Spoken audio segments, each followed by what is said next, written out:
Biden vows to remain in 2024 race for White House. Positive outlook for economic growth in the first 6 months. Effort to fulfill the work of site clearance of Huang Mai Industrial Park project. Welcome to today's news. My name is Nguyễn Thị and I will be your guide through the day's latest update. U.S. President Joe Biden admitted that he did not perform well in the first direct debate with his opponent Donald Trump, but he affirmed that he will not drop out of the race for the White House. Biden acknowledged the weak performance while giving a much more animated speech in North Carolina on Friday, but he knows what millions of Americans know. When you get knocked down, you get back up. President Biden also affirmed that he will defeat his opponent Donald Trump in the election next November, and there is no sign that he will withdraw from the race for the White House. The first debate between the two leading candidates in this year's White House race only attracted 48 million viewers, far less than the 73 million who watched their last debate in 2020. President Vladimir Putin said on Friday that Russia would resume production of short and medium-range nuclear-capable land-based missiles, due to what he said was move by the United States to deploy them in both Europe and Asia. President Putin noted that Moscow had fulfilled its commitment to not produce and deploy these missiles as long as the United States refuses to deploy such systems anywhere around the globe. However, he said that the situation has changed when Washington deployed such missiles abroad. The Kremlin owner emphasized that Russia now needs to react to this and decide on the next steps, and said that resuming production of medium and short-range missiles is really the only option of Moscow. The US has not commented on the Russian president's statement. Under the chairmanship of National Assembly Chairman Thành, the 7th section of 15 National Assembly held its closing session after 27.5 working days.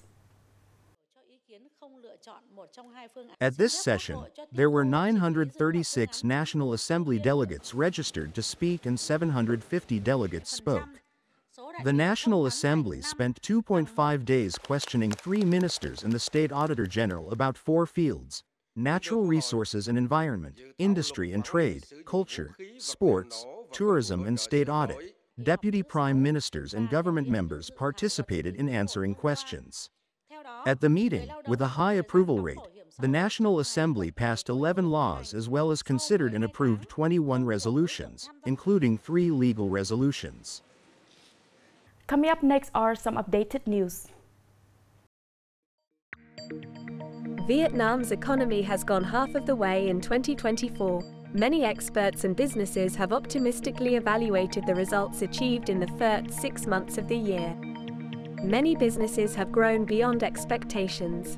According to the Ministry of Industry and Trade, industrial production activities maintained a good growth momentum with an increase of over 7%. Attracting foreign direct investment into Vietnam increased by 13%, reaching $15.2 billion United States dollars. Exports continue to make a major contribution to our country's economic growth with $188.97 billion United States dollars, an increase of 13.8%. In particular, Vietnam is still a very attractive destination for foreign direct investment, while this sector is still very weak globally. Production activities recovered thanks to very effective fiscal and monetary support policies of the government and the state bank.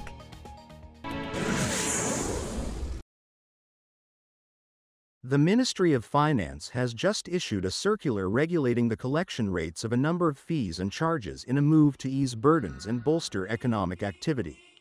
Accordingly, the circular stipulates that from July 1 to December 31, 2024, the collection of some fees and charges will be reduced from 10 to 50%.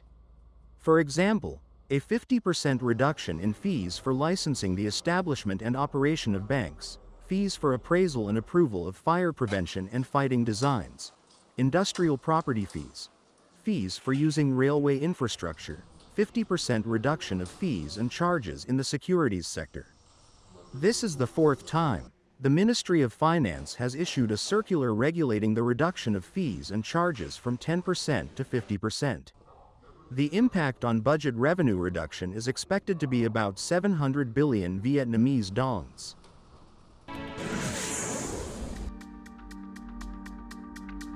The HighTech Applied Forestry Park in the north-central region in Nghệ An province was approved by the Prime Minister to be established in two districts of Ghi Loc and Du Luong.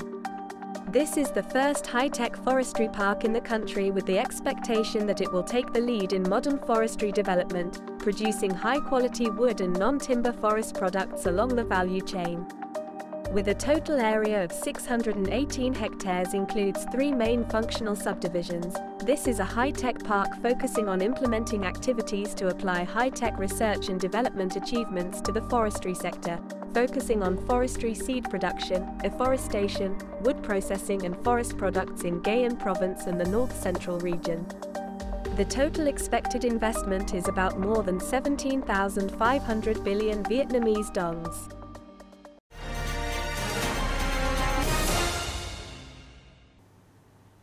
Hoàng Mai II Industrial Park projects have been approved by Prime Minister for investment with a project area of nearly 335 hectares, total registered investment capital of 1,900 billion VND. In order to meet the project implementation schedule, relevant department, locality and units are actively coordinating and processing documents. Hoàng Mai II is also focusing on site clearance compensation work. Currently, people in the project planning area basically agree with the policy of developing the industrial park. However, the work of compensation and site clearance is facing many difficulties and obstacles in collecting legal documents to determine land origin, ownership, land type classification. Besides, some people show signs of profiteering by intercropping many types of crops, building houses, barns, installing irrigation systems, net houses, fences, which are not in accordance with regulations. Therefore, local authorities had to take drastic action. Queen Vinh has established 2 working groups. In the morning, the group do administrative work, and in the afternoon, the group go to Hoàng Mai II Industrial Park to both check and encourage people, as well as fight against cases of planting trees for profiteering purpose, in compensation and site clearance work. Hoàng Mai II Industrial Park is a key project of the province to achieve the goal of attracting investment in a favorable context. Therefore, currently departments, branches and localities are actively coordinating, processing documents, and implementing related work to meet the project implementation schedule, especially compensation and site clearance work. The most difficult thing now is the issue of mastery. If the regulations are approved and there is no dispute, after being publicly listed, a compensation plan will be carried out in accordance with regulations. After completing the infrastructure and filling the area of Hoàng Mai I Industrial Park, Hoàng Tin Dat Joint Stock Company continues to expand investment in a number of projects in Hoàng Mai Town. It is expected that by the end of this year, the technical infrastructure of Hoàng Mai II Industrial Park will be completed. This is an industrial park with a lot of potentials for development. Currently, many investors have registered to lease land to implement projects. That is the end of today's news. Thank you for watching and see you next time.